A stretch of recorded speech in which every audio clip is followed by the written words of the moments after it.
Olá, muito boa noite. Veja no Brasil TV desta segunda-feira, dia 8 de agosto. A Justiça manteve a prisão temporária do policial militar preso pelo assassinato do multicampeão de jiu-jitsu, Leandro Lo.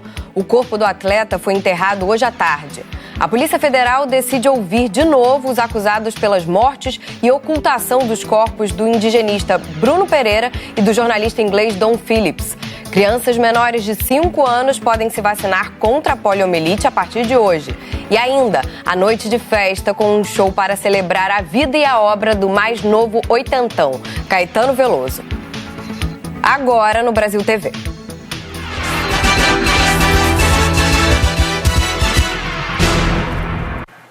Foi enterrado hoje à tarde o corpo do lutador de jiu-jitsu multicampeão Leandro Lo, assassinado na madrugada de domingo durante um show em São Paulo. Ele é uma pessoa maravilhosa, ele é um guerreiro, eu sempre falava, um guerreiro na vida, porque ele sofreu muito para chegar onde chegou. Foi do zero, ele lutou, literalmente era um lutador na vida mesmo. E ele só tem a agradecer ele, tudo que ele fez por nós, tudo. Aos 33 anos, Leandro Lo já tinha conquistado por 8 vezes o título de campeão mundial de jiu-jitsu. Era uma referência mundial do esporte. A Federação Internacional da categoria postou uma mensagem nas redes sociais. Diz que Leandro é um dos maiores atletas que esse esporte já produziu. O crime repercutiu na imprensa internacional. A ABC dos Estados Unidos disse: lenda do jiu-jitsu brasileiro, Leandro Lo é baleado na cabeça em boate de São Paulo. A BBC da Inglaterra diz que Lo era um dos atletas de jiu-jitsu mais bem-sucedidos de todos os tempos. O ex-campeão do UFC, Anderson Silva, também se despediu de Lo. Meus sentimentos, que Deus possa recebê-lo, guerreiro, e conforte o coração dos familiares. Leandro Lo estava com mais 5 pessoas em um show da banda Pichote em um clube da Zona Sul de São Paulo. Esse amigo do lutador, que não quis mostrar o rosto, conta que o tenente da PM, Henrique Veloso, já estava encarando o lutador. Em determinado momento, o policial pegou uma garrafa na mesa do grupo. O Leandro chegou, pediu para ele colocar a garrafa no local, que não era dele. Ele deixou a garrafa e continuou peitando o Leandro. O Leandro foi lá, imobilizou ele, derrubou ele, que era montado. Tal que acabou para parar a confusão. Quando todo mundo achou que ele tinha acabado a confusão, ele deu 4 passos para trás e voltou. Tirou uma arma da cintura, tirou a queima-roupa na cabeça. Segundo testemunhas, depois do disparo, Henrique Veloso ainda deu 2 chutes na cabeça de Leandro antes de fugir. Horas depois, o tenente da Polícia Militar se entregou na corregedoria da PM de São Paulo. Ele foi condenado em maio do ano passado no Tribunal de Justiça Militar por praticar violência contra um policial de patente inferior e por desacato. A decisão determinou que ele cumpriria a pena de 9 meses de prisão em liberdade. Segundo a decisão, no dia 27 de outubro de 2017, Henrique Veloso deu socos em um soldado da PM. Estava de folga, em trajes civis e se envolveu em desentendimento no interior de casa noturna. Estava nervoso e exaltado. A lei não impede que um policial militar entre armado em um evento, mesmo que esteja de folga, mas ele precisa se identificar para a segurança do local e informar dados pessoais e o número de registro da arma de fogo. No caso do show do último sábado, a empresa responsável pela organização colheu essas informações do policial militar Henrique Veloso. E segundo a Polícia Civil, isso foi essencial para identificar o autor do crime. As investigações continuam. Sensação de impotência, né? Porque esse covarde, não sei se esse covarde vai ficar muito tempo preso, né? Mas a justiça de Deus não falha, né?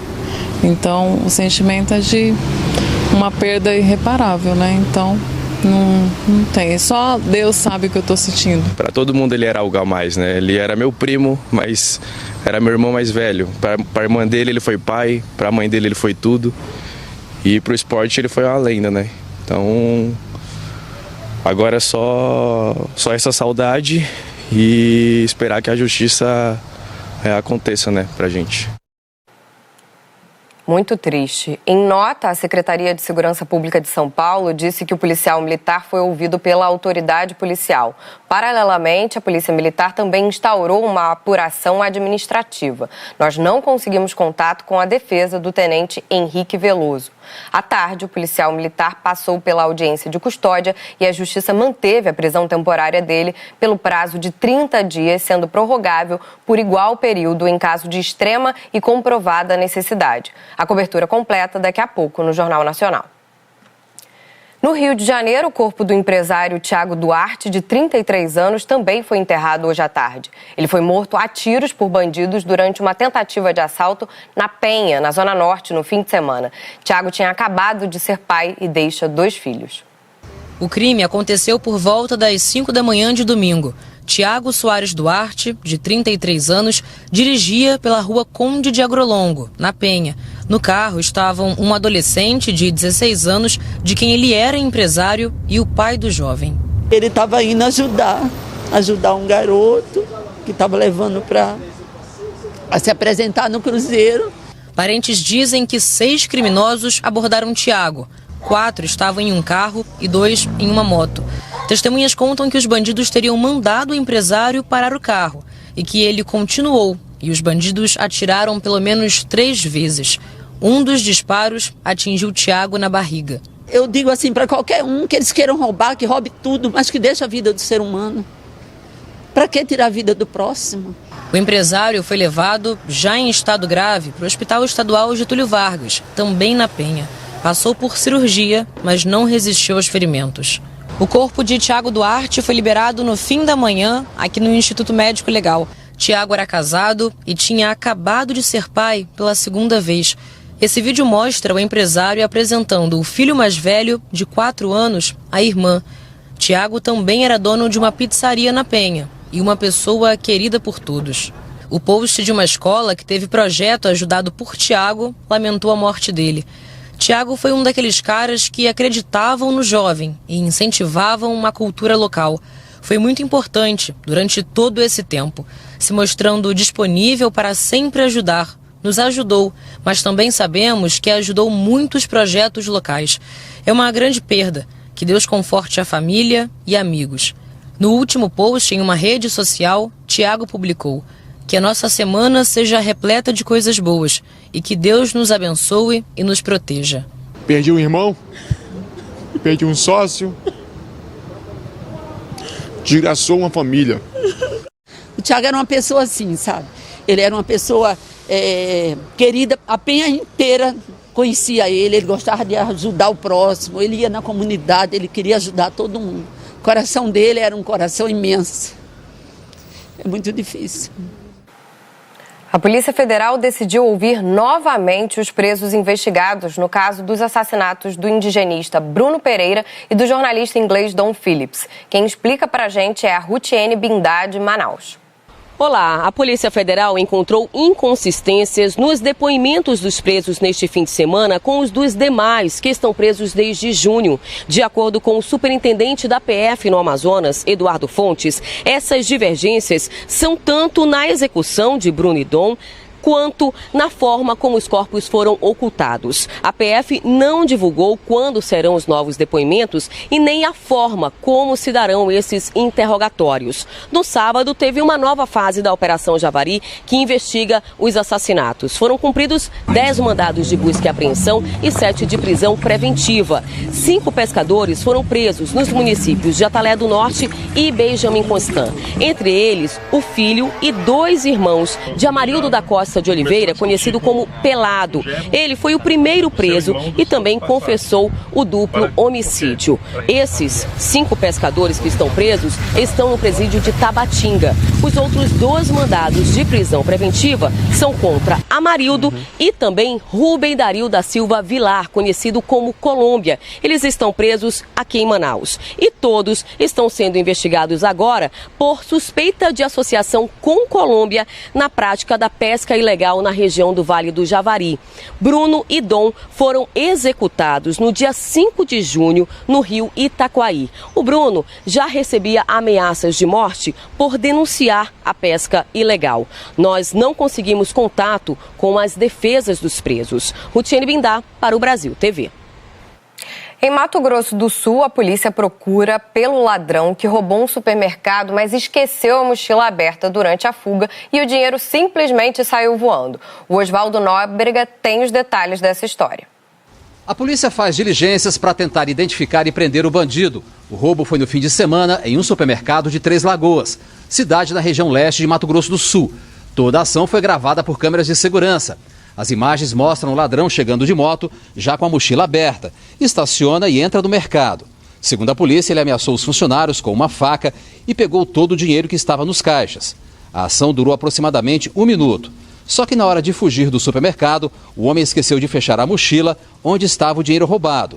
No momento em que ele subiu na moto e saiu, as notas começaram a cair da mochila e se espalharam pelo estacionamento. O ladrão atrapalhado não percebeu e foi embora, deixando todo o dinheiro roubado para trás. Os funcionários do supermercado correram para pegar as notas. Segundo a polícia, todo o valor roubado foi recuperado. Oswaldo Nóbrega, de Campo Grande, para o Brasil TV. O presidente do Tribunal Superior Eleitoral, ministro Edson Fachin, enviou hoje um ofício ao ministro da Defesa, Paulo Sérgio Nogueira, comunicando o afastamento de um dos militares indicados pela pasta para fiscalizar o sistema eletrônico de votação. O coronel do Exército, Ricardo Santana, foi um dos 10 militares escalados para o trabalho. Na semana passada, ele chegou a participar da análise dos códigos-fontes das urnas eletrônicas. Os códigos-fontes são um conjunto de linhas de programação de um software com as instruções para que o sistema funcione. No ofício, Fachin afirma que Santana disseminava informações falsas em perfis nas redes sociais para desacreditar o sistema eleitoral do país e que a posição de avaliador não deve ser ocupada por quem nega o sistema eleitoral brasileiro e circula desinformação a seu respeito. No documento, o presidente do TSE informou ao ministro da Defesa que um substituto poderá ser indicado para a vaga de Santana. Até o início da tarde, o Ministério e o coronel não tinham se manifestado sobre a decisão de Fachin. E começou hoje a campanha nacional de multivacinação para atualizar a caderneta das crianças e adolescentes. Dessa vez, o Ministério da Saúde está focando principalmente na aplicação da vacina contra a pólio, a paralisia infantil. É que os últimos números preocupam. A cobertura no ano passado atingiu 74,19%, quando a meta é de pelo menos 95%. Por apenas 2 gotinhas, tomadas em 2 segundos, a criança ganha uma vida inteira protegida contra a paralisia infantil. Parece fácil? É sim.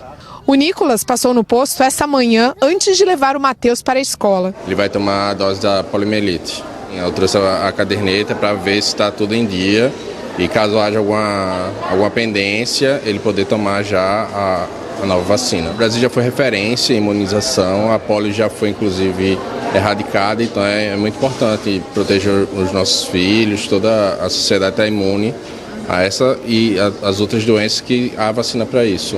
A campanha de multivacinação começou hoje para crianças e adolescentes de 0 a 14 anos em todo o Brasil. A ideia é atualizar a caderneta de quem está com alguma dose atrasada.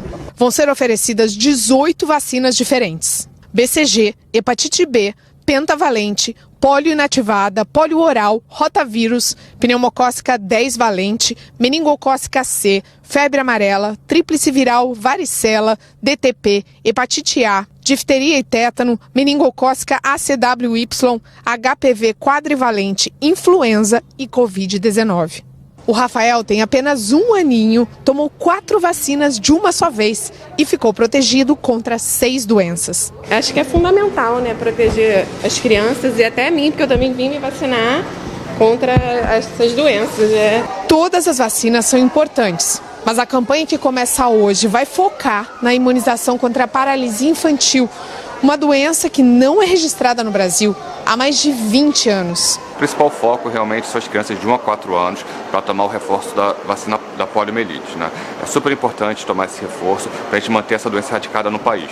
Tem a vacinação de rotina, que as crianças já fizeram, e aí tem que vir na unidade de saúde para fazer esse reforço. Então, todas as crianças de 1 a 4 anos têm que comparecer na nossa unidade de saúde. A vacinação da polio é feita com 5 doses, tomadas entre 2 meses e 4 anos de idade. Agora, com a campanha, está sendo oferecida uma dose extra, que não estava entre as 5 obrigatórias. A Márcia levou o neto para tomar as gotinhas. Para onde vai, a caderneta vai junto, todas as vacinas em dia, e por sinal é muito elogiado pelo pediatra porque as vacinas estão sempre em dia, não deixa passar nenhuma. As nossas crianças têm que ser imunizadas, né? Eles são o futuro do Brasil, então você necessita cuidar da saúde deles, né? Então, eu por mim, todas as vacinas que ele tiver que tomar, ele toma. Cuiabá voltou a aplicar hoje a vacina BCG, que protege contra as formas graves de tuberculose. A capital de Mato Grosso ficou 20 dias sem estoque do imunizante. Camila Freitag. As doses da BCG foram distribuídas em 4 pontos de imunização em Cuiabá.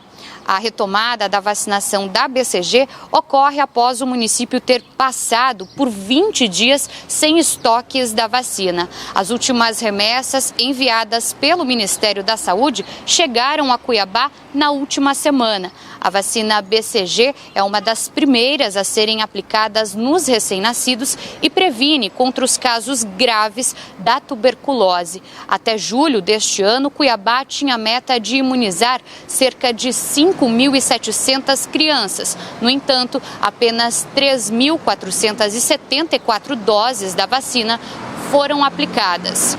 A gente lembra que houve uma redução no fornecimento de doses da BCG. Há 4 meses, o Ministério da Saúde comunicou os estados afirmando que houve um problema com a aquisição do imunizante. A previsão é de que a situação seja normalizada em setembro deste ano. A gente fala agora de um incêndio numa subestação de energia de Belo Horizonte que deixou 8 bairros sem fornecimento de luz hoje. O Gabriel Sena acompanhou e tem as informações.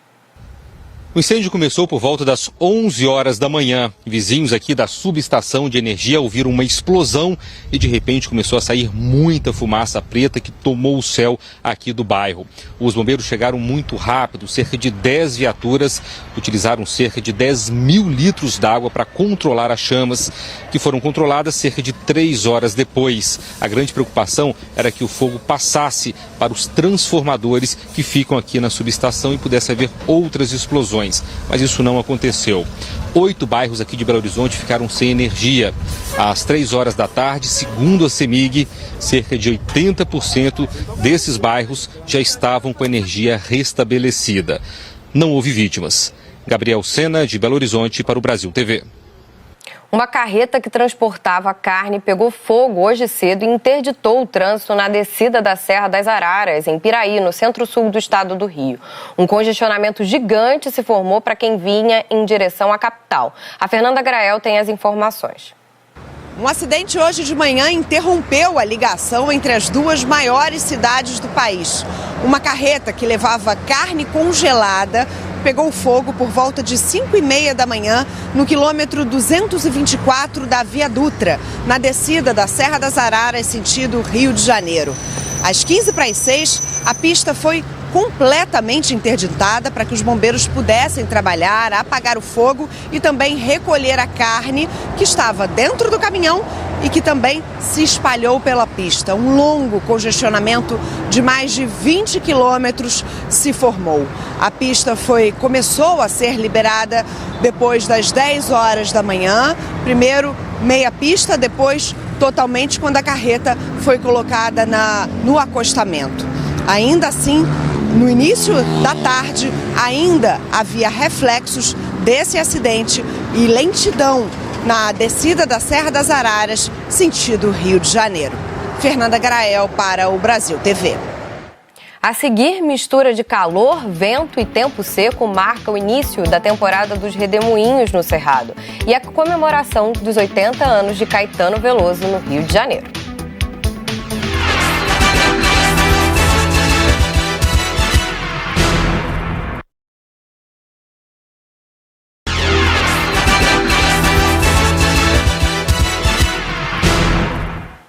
Brasil TV de volta falando dos redemoinhos que marcaram presença nesse fim de semana no Distrito Federal e no entorno. Um deles levou até as telhas de algumas casas. A primeira imagem foi registrada ontem por volta das 3h30 da tarde por um telespectador que passava perto do Estádio Nacional. Ele conseguiu flagrar o momento em que o redemoinho de poeira se aproxima da pista onde os carros passavam. Nesse outro ângulo, o mesmo redemoinho aparece de longe. A pessoa que filmou aproximou o vídeo para mostrar a força da nuvem de terra. Em Águas Lindas de Goiás, a força do vento foi impressionante. Arrancou telhas de várias casas da região. Os moradores dizem que o redemoinho ficou rodando por pelo menos 30 segundos. Esse fenômeno acontece quando o solo se aquece em determinado ponto e o vento fraco, vindo de uma direção, se encontra com a corrente de ar quente. A tendência é que o vento ganhe velocidade, girando e empurrando muita poeira.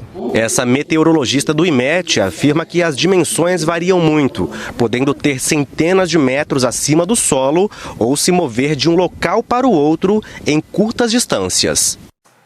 E ainda no Distrito Federal, olha que imagem. Era só um passeio de bicicleta, mas teve direito a uma surpresa no Lago Sul. Veja quem resolveu pegar carona no capacete do Leonardo, que participava de um passeio ciclístico ontem de manhã. Que coisa doida! Maneiro demais, velho. Ah, não tô acreditando nisso não.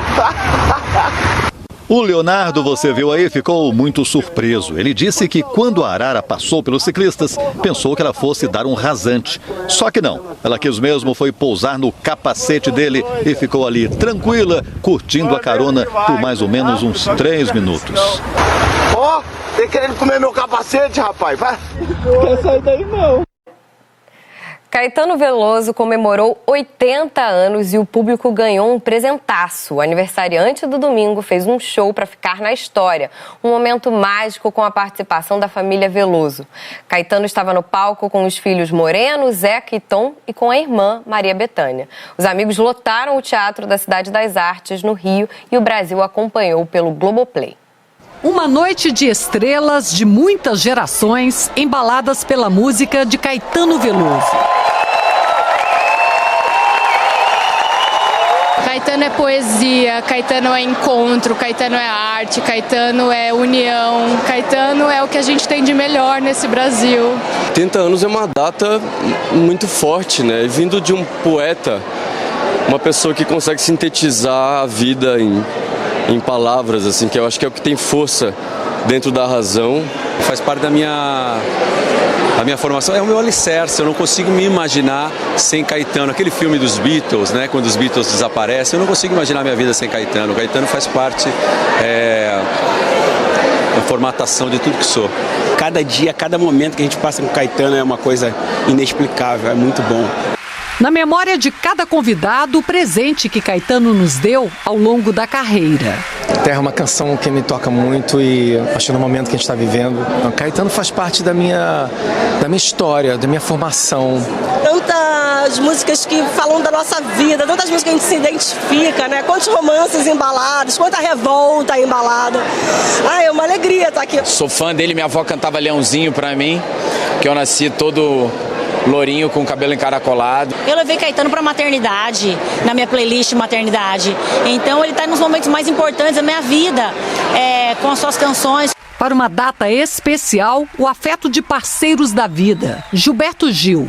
Estou junto dele, junto com ele, desde 20 anos de idade até os 80, que é o que eu fiz há um mês atrás, ele está fazendo hoje. Nunca deu para ficar longe. E Djavan. Ele me influencia até hoje, influencia a todos. É uma das maiores estrelas da nossa cultura. Eu desejo para ele muitos e muitos anos de vida, saúde, sucesso e alegria. O tapete vermelho foi só o começo de uma festa linda regada à poesia. Uma noite para celebrar os 80 anos e a criação de um artista como poucos. A cantora Isa apresentou o show. As músicas desse grande artista embalaram muitas histórias inesquecíveis e fazem parte da nossa vida. No palco, parceiros que Caetano escolheu. Os filhos Moreno, Zeca e Tom. Para uma plateia lotada, Caetano navegou no tempo. Linda e sabe viver. Cantou com o filho mais velho. Vem pra cá, deusa do amor. A canção escrita no exílio, Maria Bethânia, trouxe Maria Bethânia ao palco. E o grupo Veloso cantou junto. Quem não é recontável nem pode ser reconverso. A família fez um espetáculo misturando a suavidade de Zeca. Quem viu, quem cantou, quem chorou, quem sorriu. A criatividade de Tom. Levantei as mãos pro céu. A potência de Bethânia. Apaixonadamente como peri. A a poesia de antigos sucessos de Caetano. Mais distante, o errante navegante. E composições mais recentes. As Betânias e Elis. Caetano Veloso ainda homenageou amigos da mesma idade. Gilberto Gil, Paulinho da Viola e Milton Nascimento. Madre da palavra. A plateia retribuiu improvisando um parabéns.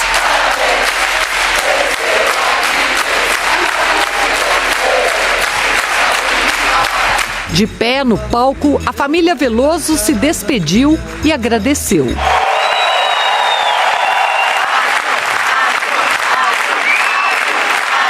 E deixou mais um presente para a plateia emocionada. É a lua, é o sol, é a luz de eta, eta, eta.